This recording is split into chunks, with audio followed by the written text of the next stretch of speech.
No, your eyes do not deceive you. This is a hybrid SUV that for once is not a Toyota. This is the all-new Hyundai Kona. It's a small SUV, but it's also got a hybrid powertrain. Very important and exciting, I think, for the Australian new car market. This is a closed-loop style hybrid, which is similar to a Toyota setup. So you don't need to plug it in, but it's going to use less fuel and cost less to run over the long term. So extremely important, and there is actually a lot to like about this car in many respects. And it's big. There is a big problem with this vehicle which you need to be aware of if you are in the market. So if you are looking to buy an efficient SUV, I suggest you watch every detail of this video because I'm going to run you through everything you need to know. The interior, the technology, how much space and comfort there is, and what it's like to drive as well, of course, including efficiency. So there's a lot to get through. Let's have a closer look at the Hyundai Kona Hybrid.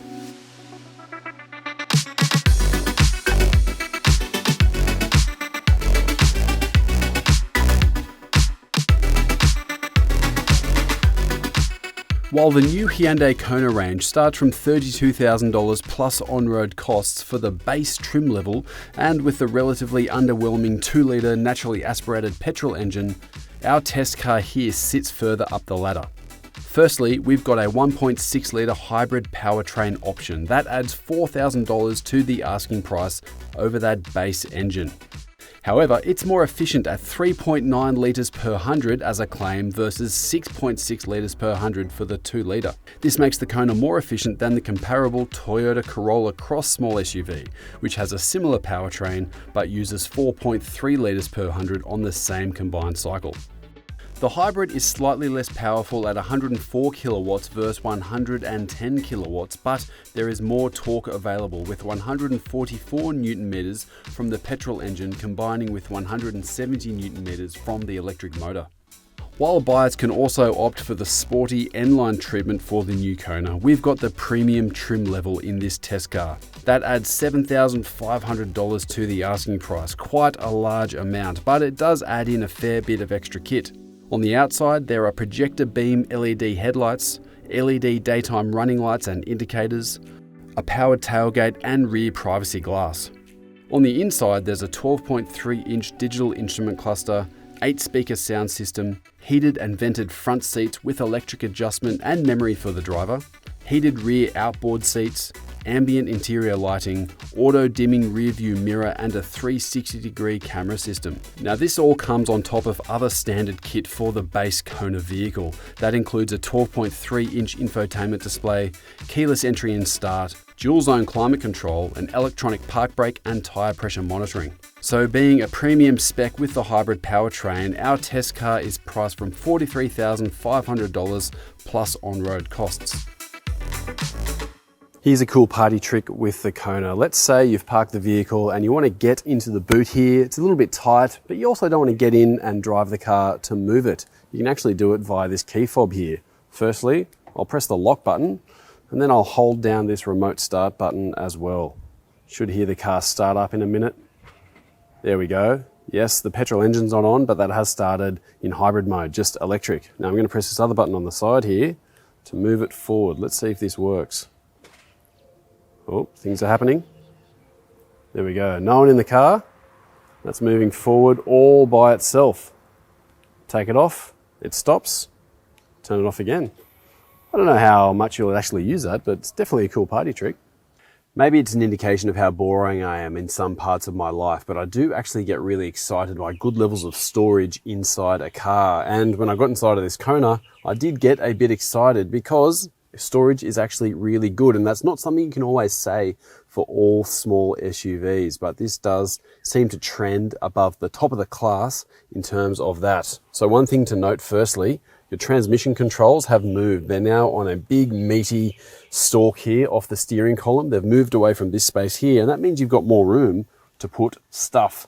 I like these trick cup holders there. You press these buttons and they pop out of the way, but if you don't have drinks, you slide them back, and then you've just got a nice big bin to put all of your stuff in there.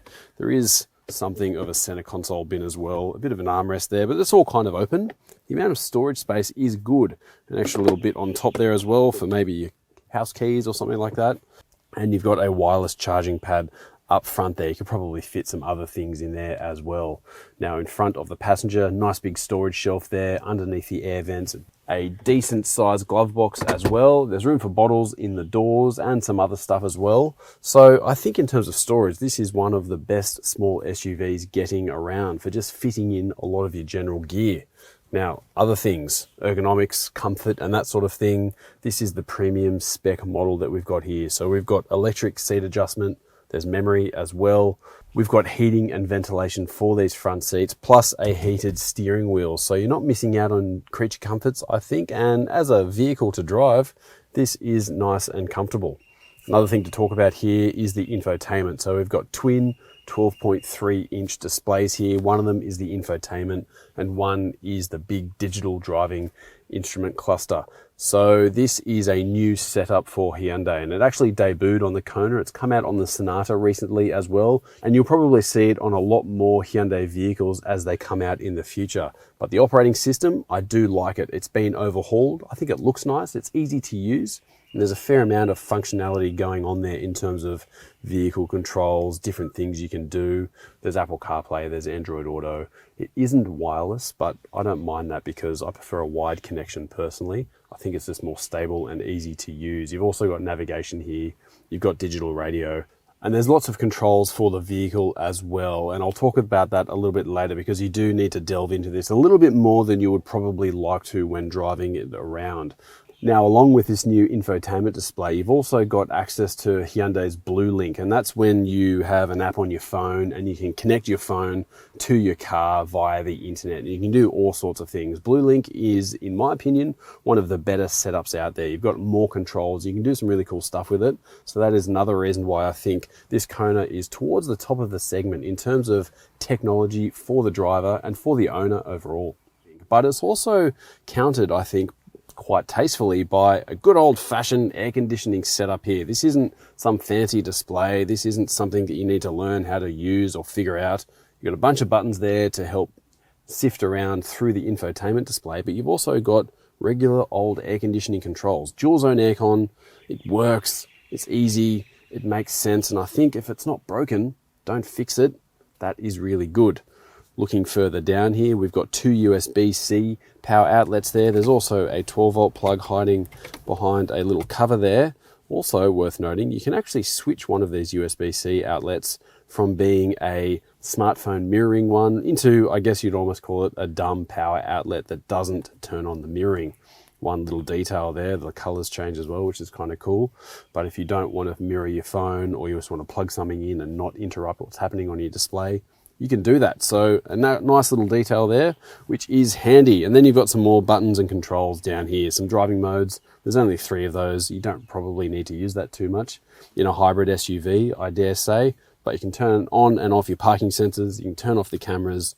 And like I said before, heating and ventilation for the seats. But overall, this interior, it's not dripping in soft touch materials and leathers and stitching, but it looks good. I think it feels good, it feels well made, and it suits the purpose really nicely of a small SUV. This is the second row of the Kona, and it's worth pointing out that this is actually a fairly large vehicle for the segment. Vehicles are, generally speaking, getting larger. This is a bit bigger in comparison to the previous generation model, and it pays dividends if you are looking for a small family car. Yes, you're not going to fit 5 big basketballers comfortably into this vehicle, but if you've got 2 adults up front and 2 kids in the back, this is perfectly fine. I even fit 3 kid seats actually in the back here. There's a top tether point in the middle, so that makes 3 overall. There wasn't much room left over, I've got to say, but I could fit them, which is something. Now let's look at legroom here. That's my driving position up front. I'm a little bit under 6 foot in height, and I've got a fair amount of legroom on offer there actually. It's not too bad. Headroom, it's enough, but it's not huge. I suppose if there was someone taller in there, they might be starting to think about rubbing their head on the roof. But once again, it's not too bad. Let's keep in mind this is a small SUV, not a medium size, definitely not a large. But in terms of packaging, this isn't too bad, I think. We've got air vents there. We've got 2 USB-C power outlets.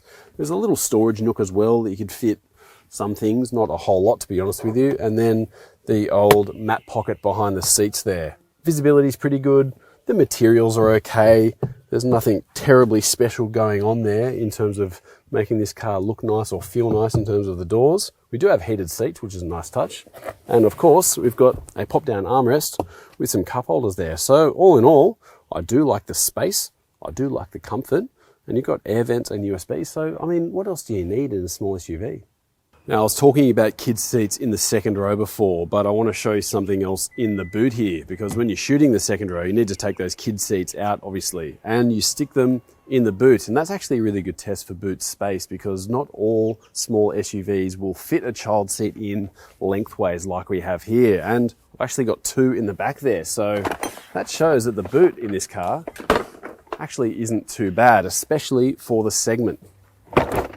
But the amount of space in here is pretty good. We've got a space-saving spare wheel underneath there, and this can actually also be moved. So you can move this floor up into a higher position there, but that does give you a flat load lip. Obviously, you are trading a little bit of vertical space there as well. You can pull this out if you need to make more room overall, but in terms of room, it doesn't have a whole lot of features going in here in terms of power outlets and lights and that sort of thing. But space is king, right, for something like a boot in a small SUV. And once again, this does do pretty well. Now, one quick favor before we hit the road with this Kona. If you are finding this content useful at all, let us know in the comments below, and please give us a thumbs up while you're there. If you've spent any time behind the wheel of a Toyota hybrid, that could be a Corolla, a Camry, a RAV4, a Corolla Cross, you'll probably feel quite familiar with this Kona. It is a little bit different mechanically speaking. This uses a 6-speed dual clutch transmission instead of the CVT that you find in a Toyota. So it does have a slightly different dynamic to it. I suppose the way it changes gears and the revs rise and fall as it goes through those ratios. In a Toyota, it just tends to hold one rev, and if you really give it a lot of throttle, it'll just sort of rev out quite angrily at the top there for a while. I mean, it works, the cars get along reasonably well. And the important thing for this vehicle, I think the most important thing, is that it is quite seamless as it blends those power sources. It's got an electric motor, it's got petrol, it's got a battery, but all of those combined, so it can use pure electric. The petrol kicks in, it's not obtrusive, and then when electric takes over once again, the engine switches off and you barely notice sometimes actually. So aside from a little bit of humming from the motor when it's running, this does feel like a generally very easy point and shoot car to drive. And of course, the major benefit with this hybrid powertrain is efficiency. Now let's talk about that. The worst I've got after driving this car for around 500 kilometers as part of this test drive that I've been doing, the worst I've seen is about 4.6 litres per 100 Ks. That's against a claim of 3.9, which I think is not too bad, but you can do better than that. If you're driving in more complementary conditions, more stop-start driving, you're using as much regenerative braking as possible, you can get it down to 4.0, 4.2, something like that. Hear that dinging? I'm going to come back to that in a minute, don't you worry. But in terms of efficiency, this is quite good. It's probably better than a Corolla Cross, I would say. We haven't done back-to-back testing in that regard, but this does have the advantage. Another detail to note there, which I do like in this Kona Hybrid, is that you've got paddle shifters here, and that is actually for controlling regenerative braking. So you can dial in more regen, which is really handy, but you can also hold down that button and it just brings maximum regen in. So you can almost do a kind of one pedal driving in a way, but you can draw as much power back into that battery pack as you can and reduce fuel consumption.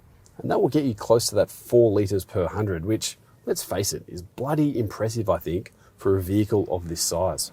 Now, in terms of ride comfort and handling, this Kona is quite good overall. It's not particularly impressive or amazing in any regards. I'm just about to hit a speed bump here, for example, and it's fine. It soaks it up pretty nicely. Sometimes on some sharper hits, you do get a bit of noise into the cabin and maybe a little bit of reverberation, but not a lot.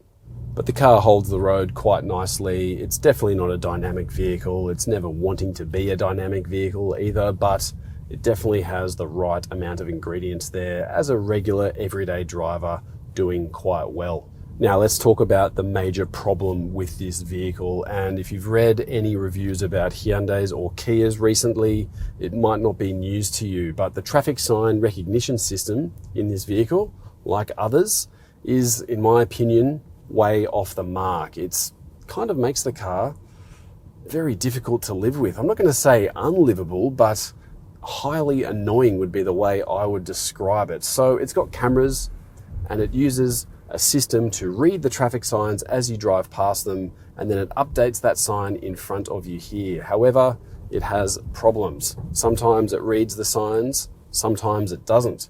Sometimes it reads the wrong signs, or sometimes it misreads the signs. Things like school zones when it's not school zone time, or it's holidays, or it reads the sign on the back of a bus or on an off-ramp. There's actually a lot of occasions where this system simply gets it wrong. So when you're doing the right speed, but the vehicle thinks that you are exceeding the speed limit, it gets a bit cranky with you. It dings and it dongs and it flashes. And yes, you can turn it off. It takes about 6 presses of buttons here on the infotainment display to get to an area where you can turn it off. When you turn the car off and back on, it's back on again. And when you do turn that system off, you lose it completely. So it's just not good enough, I think. And as far as they're aware, there is a fix coming, but we don't know when that's going to be, so we can't really comment on it. As the car sits here and now, it's a major flaw that needs to be considered if you're looking at this vehicle. So let's say this problem gets fixed in the future, or maybe you don't mind the technology and you can live with that beeping, especially if you really are trying to conserve every demerit point you've got. This vehicle is very impressive in those core areas, I think. A hybrid SUV needs to be spacious and efficient, and this is both of those. But it also feels interesting and compelling, I think. Just being a new model that has an interesting design going on. It's a little bit different, I suppose, and out of the ordinary, especially in comparison to some other small SUVs that can feel a bit homogeneous. The Hyundai Kona is yet to be furnished with an ANCAP crash safety rating, but the vehicle does come with plenty of safety equipment as standard. This includes autonomous emergency braking, lane keep assistance, lane departure warning, and driver monitoring. There is also an overactive traffic sign recognition system and 7 airbags on the inside. Well, there's a lot to like about this Kona, especially with this efficient hybrid powertrain, but it does all feel like it's being overshadowed by one major problem, an Achilles heel, I guess you could say. I'll run you through all those good things which I really like about this car, but I've got to talk about the traffic sign recognition system. Listen, I could live with the driver attention warning beeping at me every once in a while when I take my eyes off the wheel, because it might actually chip away at making me a better and safer driver in the long run. But the traffic sign recognition is a different kettle of fish. When it's misreading signs, not reading them at all, reading the wrong signs, and then dinging and donging at me relentlessly when it's got inaccurate information, I just find it infuriating. Hyundai Australia are talking to Hyundai in Korea about a fix for this vehicle, which will come eventually. Now, what we don't know is when that will come, nor we don't know how effective it will be. I'm really hanging out for it though, because without that problem, this then becomes a really good car, and it actually could be the best in the segment. You think about efficiency, this is probably the most efficient small SUV in the segment. It's great for size, it's got good practicality, it's comfortable, it's easy to drive, and there's loads of tech inside. Value for money isn't bad either, especially considering what you sort of get for your money. So there's so much to like about this vehicle, but that one big problem means it's really hard to recommend, because if I bought it, if I paid my money for it, I'd be pretty cranky about how much noise this car is making at me all the time. So I think this car, as good as it is, just still needs a bit more work to be done.